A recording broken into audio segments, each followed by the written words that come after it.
오늘날 우리는 참으로 전례 없는 어떻게 말하면 평화의 시대를 지금 살아가고 있습니다. 지금 우리가 드리는 이 예배 시간에 우리 행신동 옆에 포탄이 떨어지지 않고요. 기관총이 난사되지 않고요. 사람이 사람을 죽이는 일이 벌어지지 않습니다. 전쟁이 없습니다. 아주 평화로운 시대를 살아가고 있습니다. 물론 경제가 좀 어려워서 장사가 잘 안 되고 폐업을 하는 기업들이 많아지고 해서 어려운 점이 없지 않아 있지만, 크고 작은 어려움이 없었던 것은 아니지만 누구라도 지금 우리가 평화시대를 살아가고 있다는 것을 부정할 사람은 없을 것 같습니다. 우리가 힘들다 해도 잘 먹고요, 잘 살고 있습니다.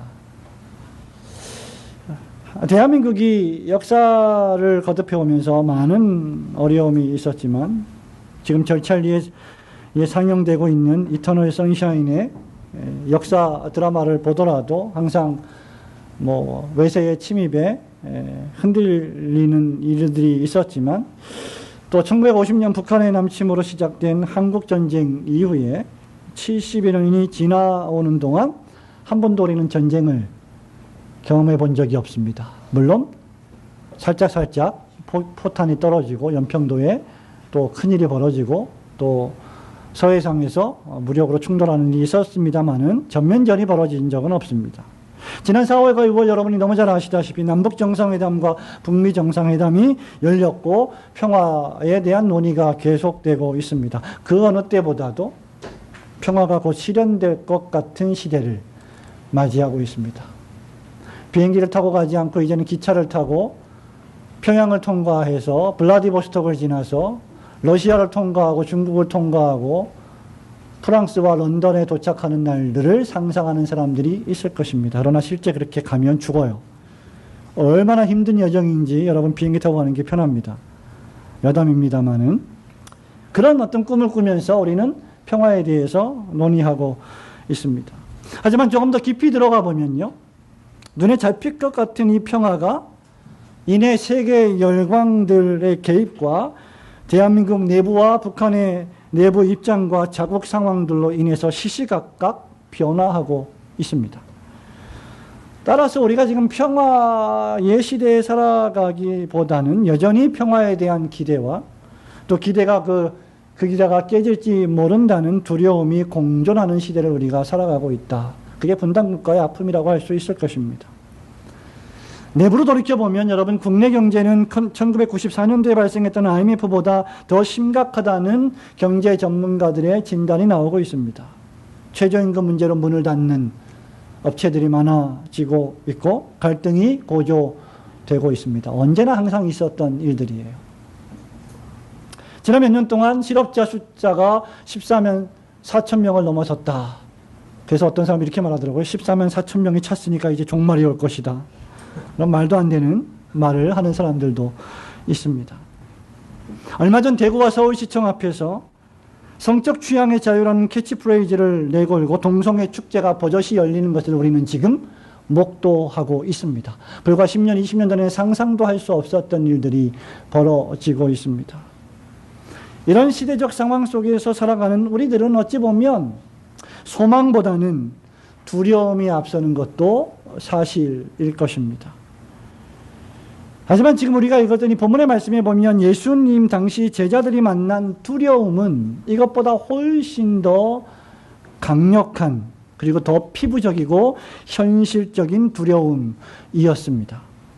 그들의 사랑하는 주님이 유대인들의 고소로 인한 내란죄로 십자가에 못 박혀 죽으셨습니다.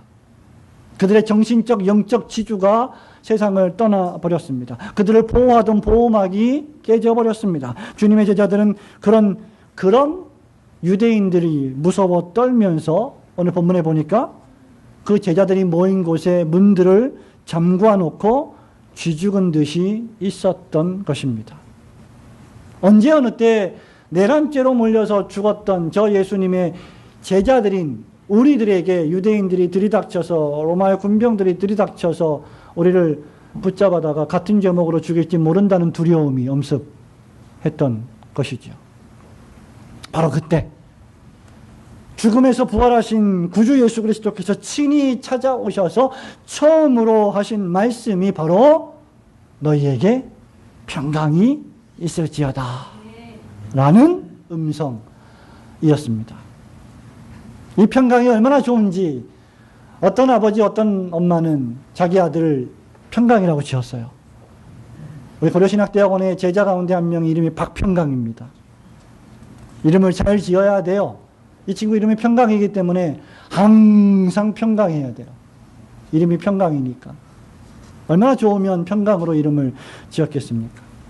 성도 여러분, 오늘 오후에 부활하신 이 주님의 음성을 통해서 우리는 세 가지를 교훈받기를 원합니다. 첫 번째는 이 주님의 음성, 너에게 평강이 있을지어다. 이 주님의 음성은 두려움을 부활의 기쁨과 평안으로 바꾸어 주시는 소망의 음성이었습니다. 19절부터 20절 말씀 함께 읽겠습니다. 이날 곧 시작.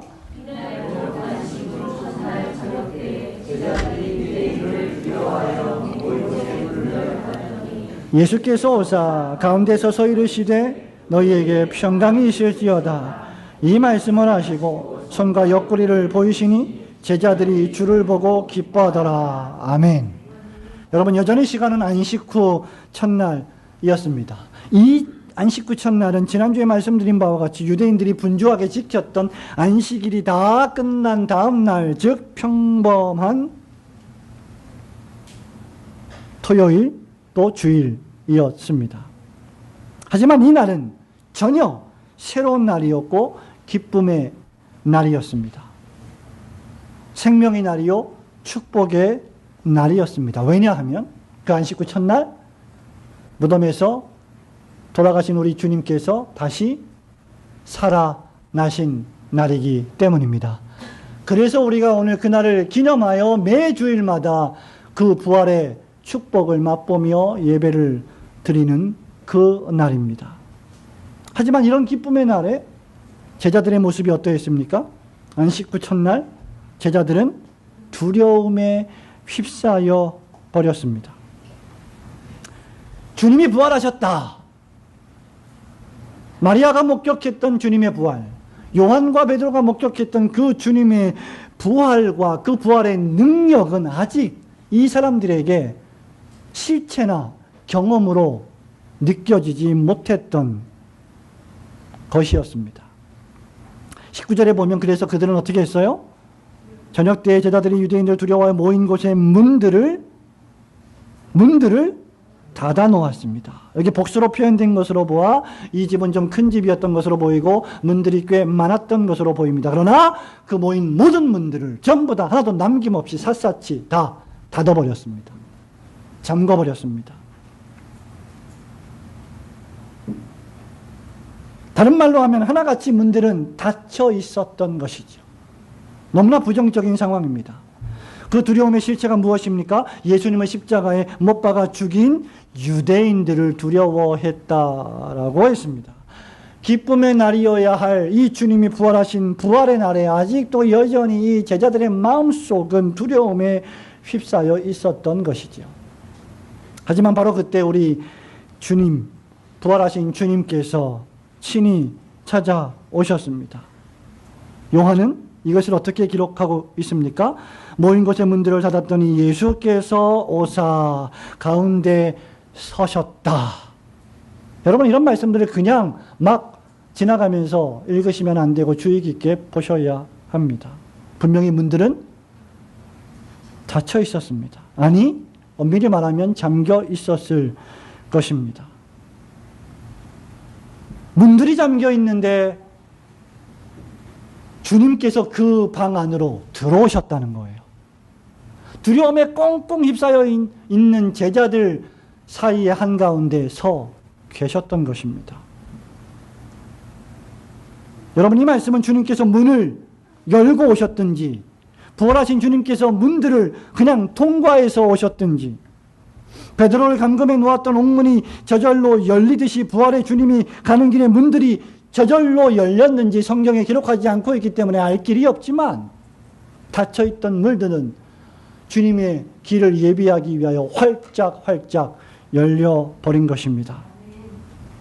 중요한 사실은 문들이 열렸다는 것이에요. 제자들이 닫아놓은 문들을 주님이 여셨다는 것입니다. 그리고 지금 주님은 그 두려움에 빠진 제자들 앞에 한가운데 서 계십니다. 우리 주님께서는 두려움을 물리치시려고 닫힌 문을 열고 오셨습니다. 아마 물리적인 문보다 지금 주님이 열려고 하시는 문은 바로 닫혀버린, 두려움에 휩싸여버린 사람들, 자기가 사랑하는 제자들의 마음의 문들이었을지도 모릅니다.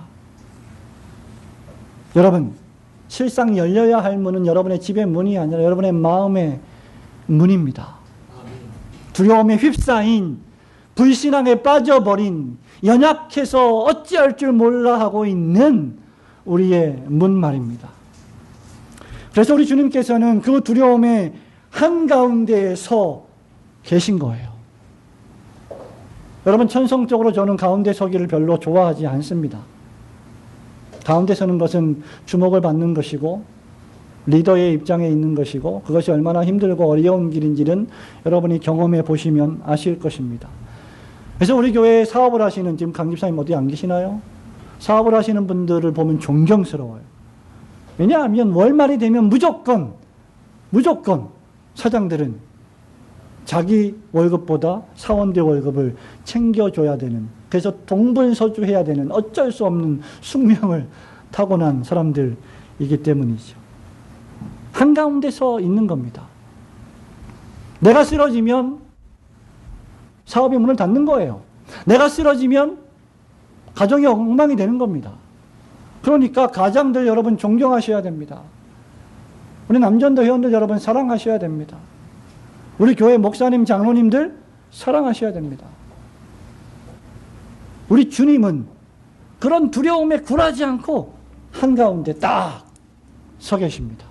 여러분 좋아하는 표현대로 딱 서 계신 거예요. 그러면서 말씀하십니다. 너희에게 평강이 있을지어다. 믿으시기를 축원합니다. 유대인들에게 이 평강이라는 것, 에이레네라고 하는 이 헬라어 단어는 매우 일상적인 인사였어요. 히브리인들이 샬롬 아이카 하듯이, 샬롬 하듯이 건강하세요 이런 겁니다. 반갑습니다. 잘 지내세요? 건강하세요. 마음의 평강뿐 아니라 육신의 평강을 기원하는 일상적인 인사입니다. 우리 한국 사람들 아침마다 저녁마다 만나면 아이고 밤새 평안하셨습니까? 평안히 주무십시오. 이런 인사하고 똑같은 겁니다. 그런데 우리 주님이 하신 이 경우의 평강은 제자들에게 대단히 용기를 주는 말씀이었습니다.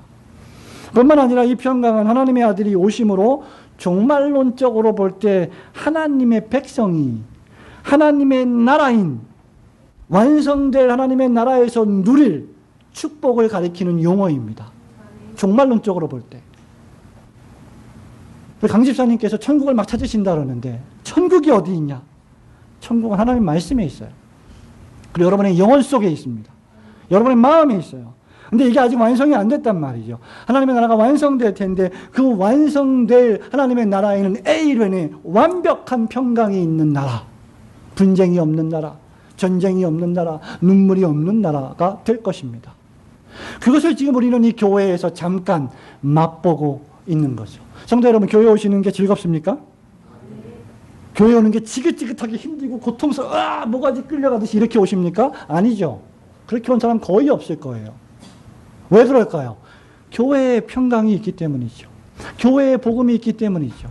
교회에 구원이 있기 때문이죠. 교회에 말씀이 있기 때문이죠. 교회에 성도의 교제가 있기 때문이죠. 교회에 성찬이 있기 때문이죠. 교회에 천국이 있기 때문입니다. 교회 없는 천국은 존재할 수가 없어요. 주님께서 그런 방식으로 천국을 만들어 놓은 것입니다. 모든 상황에서 가장 최고로 완벽한 상태에 놓이게 되는 상황, 그게 에이렌의 평강이에요. 근데 여러분 그 평강 갖고 계세요? 쉽게 아멘 못하시죠? 왜? 평강이 자꾸 깨지거든요. 지상에서의 우리의 평강이란 여러 가지 요소로 자꾸 깨져버려요.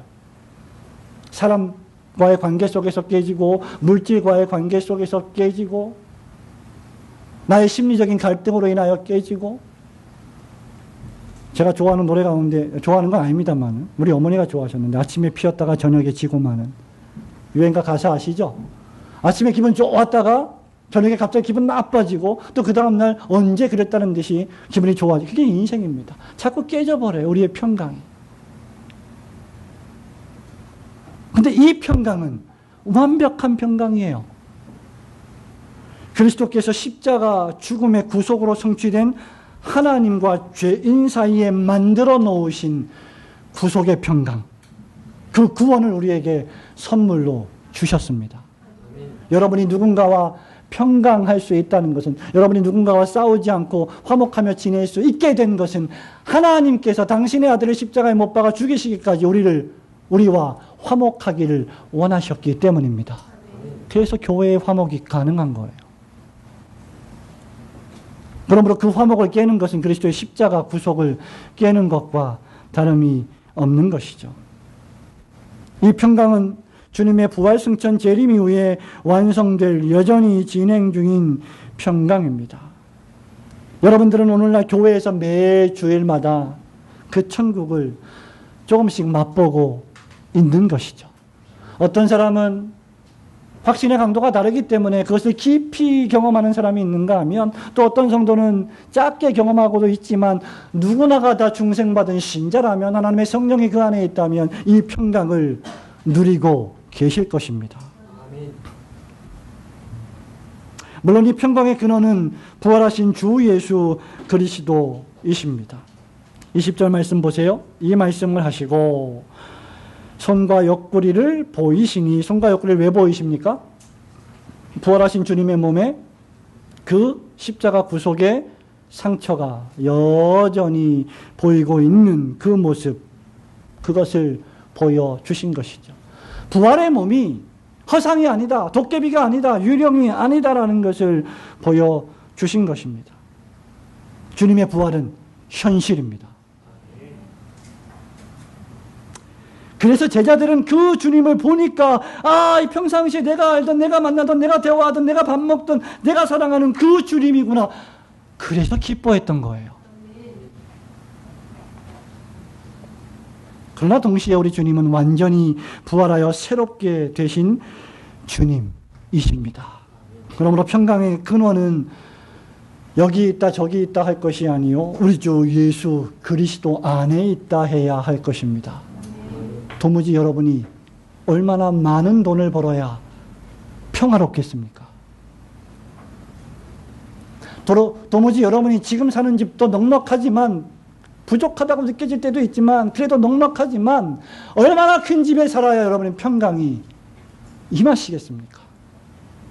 우리 교회가 얼마나 더 커져야 평강이 임하시겠습니까? 평강은 그렇게 임하는 것이 아닙니다.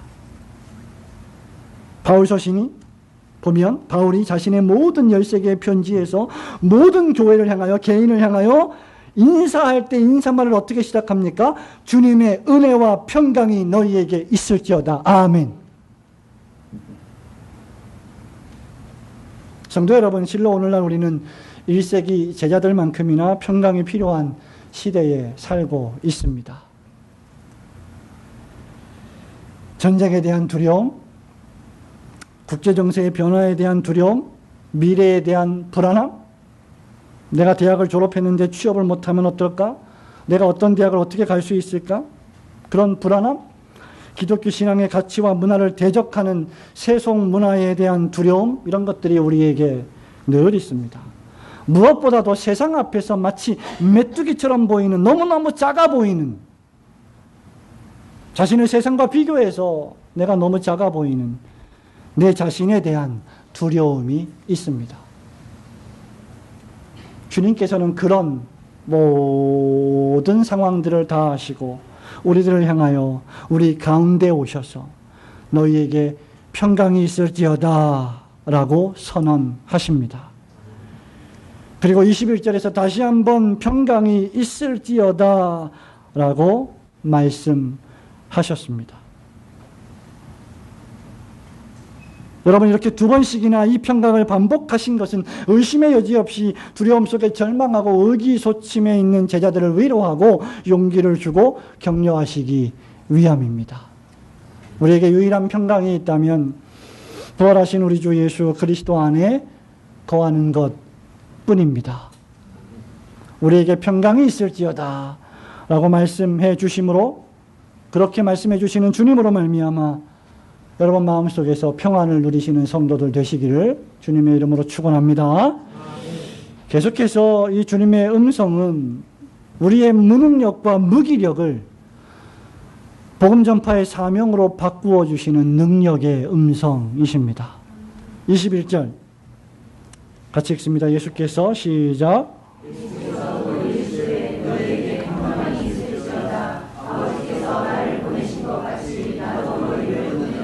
자, 제자들께서 지금 제자들에게 평강을 수여하신 그리스도께서 이제 제자들을 어떻게 하고 계십니까? 어떻게 하고 계세요? 무슨 명령을 주셨어요? 나도 너희를 보내노라. 파송의 명령을 하십니다. 여기 보낸다고 하는, 여기 보시면요, 여러분, 내 아버지께서 나를 보내신 것 같이 나도 너희를 보내노라. 비교급으로 쓰였어요.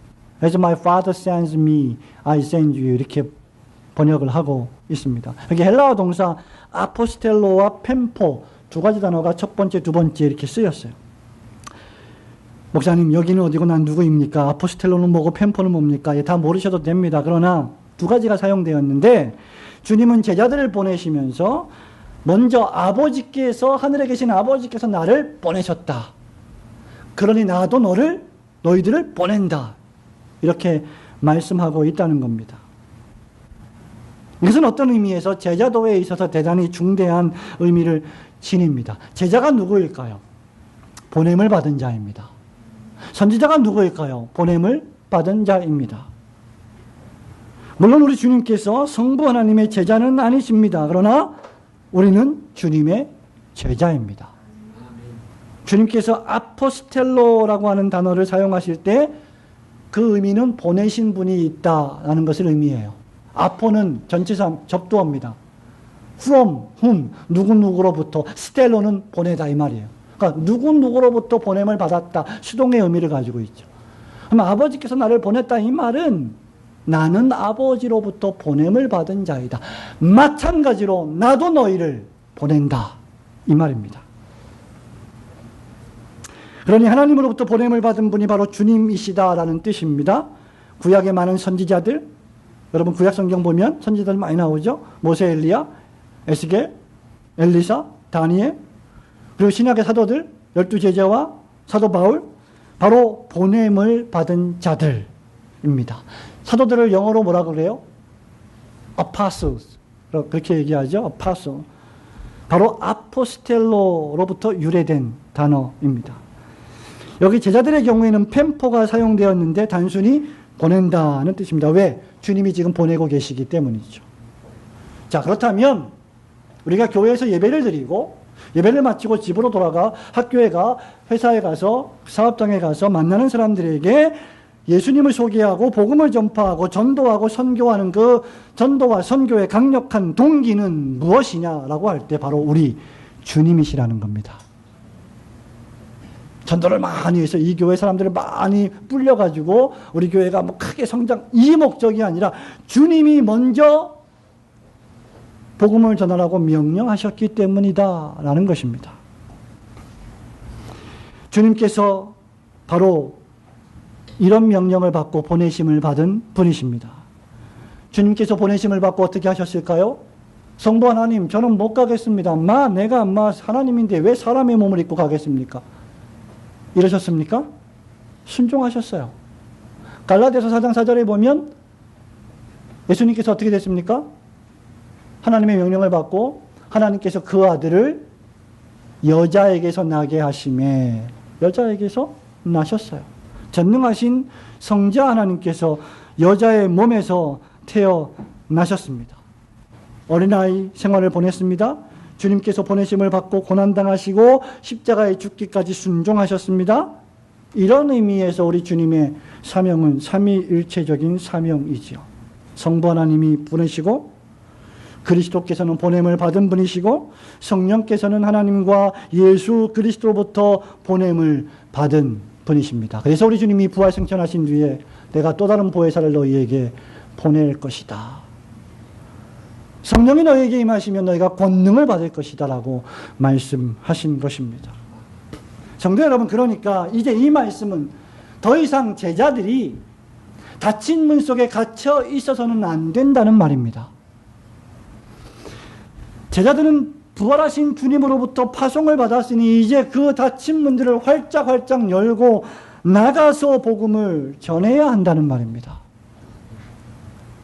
우리 주님이 하나님 아버지로부터 보냄을 받은 분이시라면, 그래서 스스로 그분이 자원해서 보냄을 받아 오셨다면, 그렇게 순종하셨다면 하나님의 피조물인 저와 여러분은 얼마나 더 그 보내심에 순종해야 하겠습니까? 왜 우리가 부모님에게 순종해야 돼요? 여러분, 하나님께 순종한다면 부모님께 순종할 수 있어야 됩니다. 왜? 하나님께서 우리를 이 땅에 그 부모님의 자녀로 보내셨고 그 부모님의 신앙의 지도와 훈육을 맡기셨기 때문입니다. 그러니 그 부모님을 거역하는 것은 바로 하나님의 신앙의 지도를 거역하는 것과 다름이 없는 것입니다. 보내심을 받은 주님이 그 보내심에 순종하셨다면 제자들 역시 마땅히 순종해야 할 것입니다. 근데 문제는 여러분, 순종할 마음이 들어야 순종을 하지요. 그게 우리의 문제예요. 순종하고 싶어도 순종하는 마음이 안 생겨요. 왜 안 생길까? 여러분이 여호와 하나님의 그 영광, 우리 주 예수 그리스도의 그 영광을 목격한다면, 그분을 경험한다면 순종하지 않을 수가 없습니다. 왜 그럴까요? 이사야 6장 8절에 여호와의 영광의 보좌를, 높이 들린 여호와의 영광의 보좌를 하존 그 이상 가운데, 그 계시 가운데 눈으로 목격했던 선지자 이사야가 어떤 반응을 보였습니까? 아, 화로다 나여 죽게 되었도다. 내가 부지 중에 죄악 가운데 출생한 내가 거룩하시고 영광스러우신 하나님을 보았음이로다. 그는 엎드렸습니다. 무릎을 꿇었습니다. 참된 신앙이 무엇일까요? 하나님의 영광을 보고 그 영광 앞에 무릎을 꿇고 엎드리는 것입니다. 그때 또 내가 주의 목소리를 들으니 주께서 이르시되 내가 누구를 보내며 누가 우리를 위하여 갈고 하시니 그때 내가 이르되 내가 여기 있나이다. 나를 보내소서 라고 했습니다. 여호와 하나님의 영광을 목격하고 체험한 사람은 주님의 명령에 순종하게 되어 있습니다. 순종은 예수 그리스도를 구주로 영접하고 그분을 위해 살겠다고 하는 모든 진실한 신자들의 공통된 특징입니다.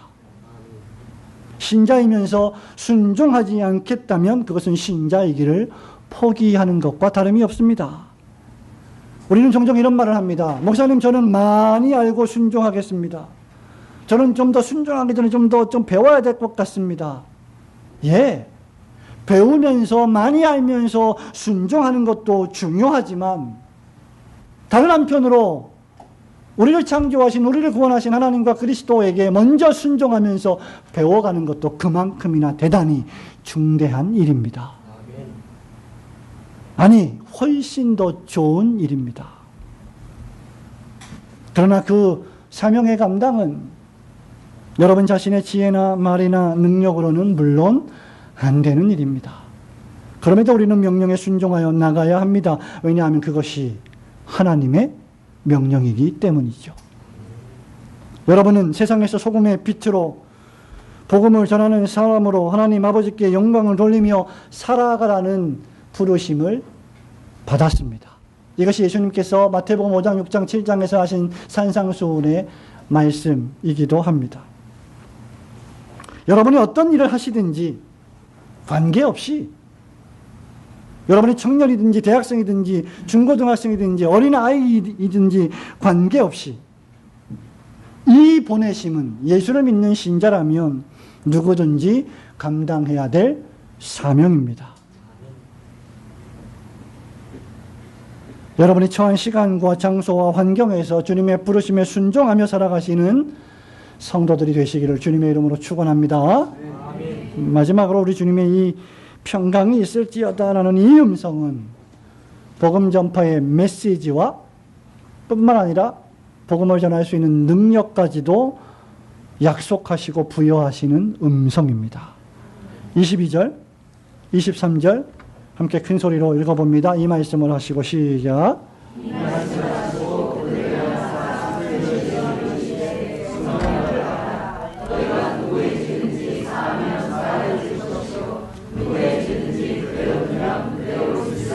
아멘. 여러분, 요한복음은 참 쉬운 책이면서도 동시에 정말 오묘하고 깊고 어려운 책이에요.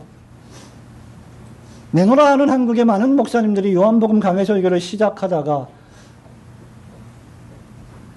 이런 표현을 쓰더라고요. 산에 올라가다가 길을 잃어버려가지고 산속에서 죽을 뻔했다고. 그만큼 어렵다는 겁니다. 오늘 우리가 읽은 이 본문의 이 2절 말씀이 그 어려운 본문 가운데 하나입니다. 하지만 우리가 너무 이 말씀을 어렵게 생각할 필요가 없습니다. 어린아이라도 누구든지 통상적인 방법으로 이 성경을 읽으면 이해할 수 있도록 성령을 우리에게 보내주셨기 때문입니다. 주님은 제자들에게 장차 임할 성령의 능력을 지금 약속해 주고 계십니다. 아니, 이전에도 계속 약속하셨습니다. 이 말씀을 마치시고 뭐라고 하셨습니까? 숨을 내쉬며, 여기 내쉰다고 할 때 번역은 내쉰다라고 했지만 사실 원문에 말하면 들이마시고 내쉬고가 혼용되어 있습니다. 또는 그냥 숨을 쉬시고 이런 표현으로 번역이 되어 있기도 합니다.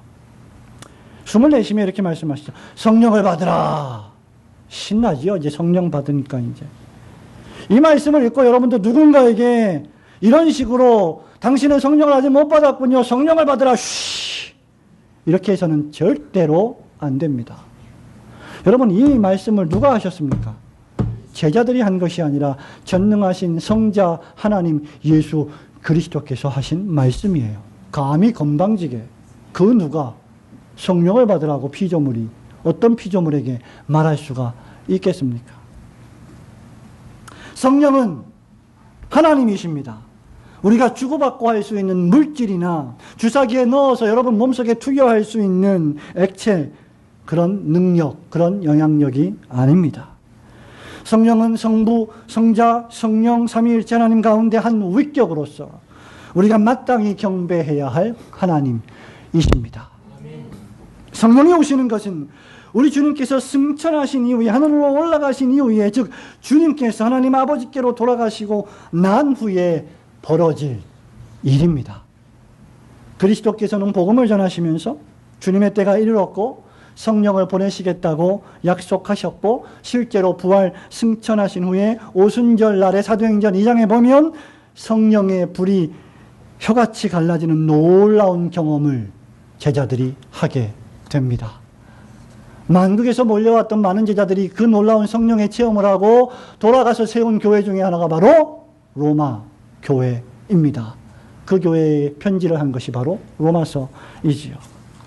그렇다면 성령을 받으라는 이 말씀은 바로 제자들이 받아야 하고 오고 오는 모든 교회들이 받게 될 오순절 성령 강림을 상징하는 행위가 됩니다. 26절에 보면요, 여러분, 주님이 이 말씀을 하시고 며칠 지났어요? 여드레가 뭔지 모르죠, 우리 학생들? 아나요? 8일이 지났어요. 8일이 지난 후에도 제자들은 어떤 상태에 있었습니까? 26절에 도마도 그때는 함께 있었는데 문들이 닫혀있다. 여전히 문들을 닫아놓고 있었습니다. 만일 성령을 받은 것이 확실하다면, 성령이 불의 혀같이 갈라져 임한 것이 확실하다면 그들이 문을 닫고 있을 이유가 무엇이란 말입니까? 부활의 주님을 만난 이후에 그들은 여전히 자기 직업으로 돌아갔습니다. 나는 다시 물고기 잡으러 가겠다라고 했습니다. 베드로처럼 주님을 향한 사랑을 우리 주님으로부터 확인받아야 했습니다. 야, 네가 정말 나를 사랑하느냐? 나를 사랑하느냐? 정말 나를 사랑하느냐? 주님, 그러한 줄 주께서 이미 아시나이다 라고 3번씩이나 대답해야 했습니다. 자신이 다른 제자보다 더 우위에 있다고 철없이 비교하며 나 말고 저 사람은 어떻게 되겠습니까? 라고 비교 우위를 따졌던 철없는 제자들이었습니다. 이것이 성령을 받은 사람들의 모습이겠습니까? 하지만 이런 연약에도 불구하고 그들은 주님의 승천 후에 마침내 성령을 받게 될 것입니다. 그리고 사도행전의 주인공들이 될 터였습니다.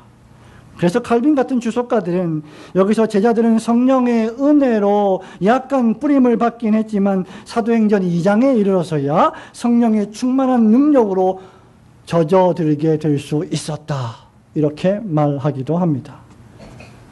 사도행전 1장을 보면 그들은 성령이 임하셨을 때 성령을 받고 권능을 받고 어떻게 됐어요? 온 유대와 사마리아와 땅끝까지 이르러 증인이 될 것이라는 약속을 받았습니다. 그때부터 시작하는 설교가 베드로의 그 유명한 3,000명이 회개하는 놀라운 설교였습니다. 그들은 주님이 전하셨던 죄사함의 복음을 전하게 될 것입니다. 그들이 선포하는 복음을 통해서 사람들이 회개하고 죄를 그치고 믿음을 고백하면서 그리스도를 영접하게 될 것입니다. 놀라운 일들이 벌어질 것입니다. 그들이 기도할 때 귀신이 떠나가고 그들이 기도할 때 거짓말했던 자들이 죽어나가는 일들이 벌어질 것입니다. 그런 일들이 벌어질 때 그리스도께서 죄를 사하실 것입니다. 누구든지 복음을 듣고 마음을 강팍하게 하고 회개하지 않으면 그 죄는 그대로 있을 것입니다. 죄인들에게는 죄를 사할 능력이 없습니다. 23절에 너희가 누구의 죄든지 사하면 사하여질 것이요 누구의 죄든지 그대로 두면 그대로 있으리라. 이 말씀은 예수 그리스도께서 우리가 복음을 전할 때 죄를 사해 주시는 주체자이심을 알려주시는 말씀입니다. 우리들에게는 다만 죄를 사하는 능력의 그리스도의 복음만을 가지고 있을 뿐입니다. 그러므로 로마 가톨릭의 사제처럼 신부처럼 대신해서 죄를 예수님께 고할 수는 없는 것입니다. 그 복음의 선포와 전도가 바로 우리가 감당해야 될 사명입니다. 그러므로 제자들은 끊임없이 주님의 이 말씀을 생각해야 하지요. 너희들이 성령을 받을 것이다. 그러니 평안하라. 그러니 문들을 열어라. 죽지 않는다. 너무 걱정하지 마라. 참새 한 마리도 주의 뜻이 아니면 땅에 떨어지지 아니한다. 왜 걱정하고 있느냐? 라고 말씀하십니다. 성도 여러분, 주님께서는 우리에게 사명만 주시는 게 아닙니다. 우리에게 감당하지 못할 율법을 멍에로 메어주시는 분이 아니십니다. 우리에게 메시지를 주시고 예수 그리스도의 복음을 주시고 성령을 충만하게 부어주셔서 우리 안에 내주하게 하시고 우리에게 능력을 부여하심으로 맡겨주신 사명을 감당하게 하십니다. 아멘.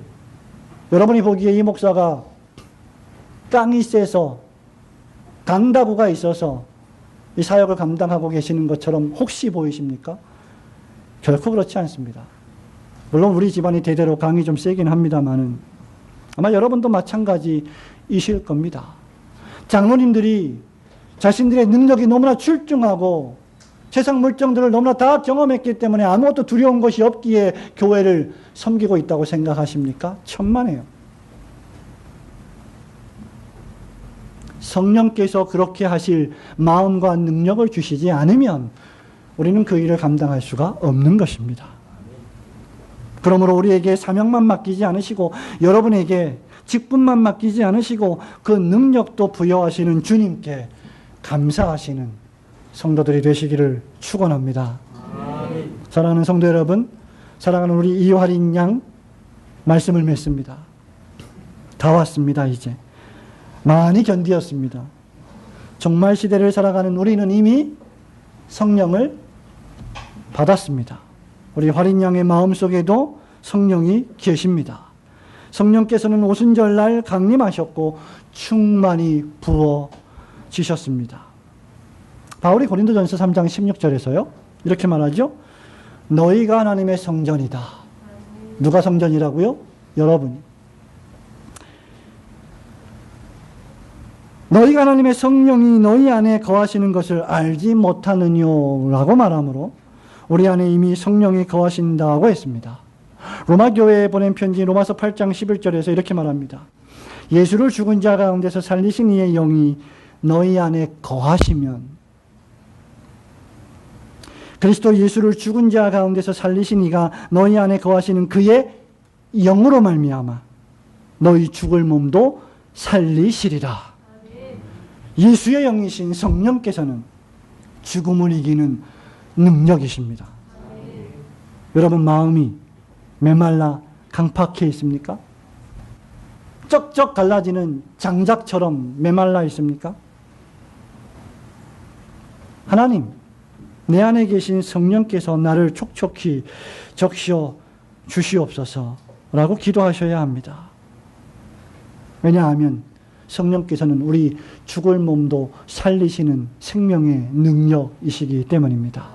무기력과 무능력을 엄청난 능력으로 변화시켜주는 분이시기 때문입니다. 우울함, 슬픔, 괴로움, 낙심, 절망에 여러분을 가두지 마십시오. 절망의 거인은 여러분 마음속에 그 거인을 가두면 가둘수록 점점 더 커져서 나중에 여러분을 삼켜 먹어 버릴 것입니다. 바로 그때 주의 말씀으로 오십시오. 기도로 돌아오십시오. 여러분 안에 내주하시는 성령님께 여러분의 문제를 아뢰십시오. 우리는 우리 안에 거하시는 이런 능력으로 말미암아 하나하나 교회로 지어져 가는 것입니다. 에베소서 2장 21절 22절에서 바울이 또 말하지요. 그의 안에서 건물마다 서로 연결하여 주 안에서 성전이 되어가고 너희도 성령 안에서 하나님이 거하실 처소가 되기 위하여 그리스도 예수 안에서 함께 지어져 가느니라. 성도 여러분, 주님께서는 두려움에 떨고 있는 우리에게 오셔서 평강이 있을지어다 라고 속삭여 주십니다. 너 어찌하여 낭망하느냐? 너 어찌하여 두려워 떨고 있느냐? 너는 하나님을 바라라. 나는 나를 도우시는 하나님을 바라리이다 라고 고백하셔야 합니다. 이 음성은 기쁨과 평안의 음성, 사명을 명령하시는 음성, 능력을 부여하시는 음성이십니다. 주님의 이 부드러운 음성 앞에 여러분 영혼을 맡기시고 늘 순종하시는 성도들이 되시기를 주님의 이름으로 축원합니다. 아멘.